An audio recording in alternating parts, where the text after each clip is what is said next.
Hello, and welcome to a word of hope for Tuesday of the 17th week in Ordinary Time. I'm Father Scott, Friar Tech, and today I want to deal with the first reading from the book of Exodus. It follows on from yesterday's reading. In yesterday, God wrote the Ten Commandments on the tablets, 2 tablets. Moses comes down from the mountain and he discovers that people are worshipping a molten calf they'd made. And he's so angry, he takes the scrolls and he breaks them.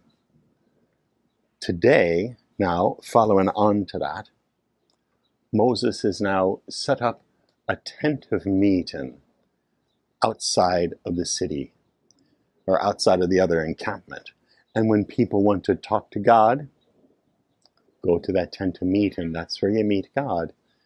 And Moses goes there, and when he does, everybody goes to the front of their tent and looks. And when he goes in the tent of meeting, the pillar of smoke comes down and sits at the entrance, and Moses talks to God face to face. And he apologizes for the people, and he asks God, I know they're tough people and they sin, but can't you forgive them? And over 40 days, he has a discussion with God, and God finally relents. And so Moses now writes the 10 Commandments on tablets in his own hand, not in God's hand anymore. And it strikes me that how close do we want God to be? The people made the molten calf because Moses, he's up on the mountain. We don't know what's going on with him. I mean, we need God close, so we'll make our own God. Well, that ain't God, right? But I need something here. And so Moses puts the tent and says, here, you can encounter God in the tent.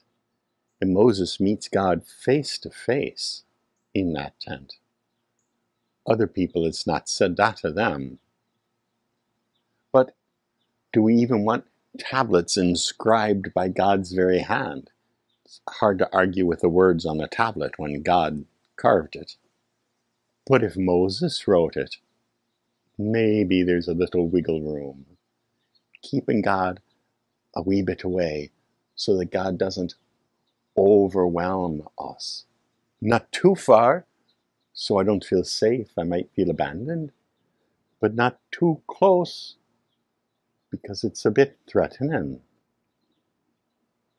So, how close do you want God to be? How close in your prayer do you let God get?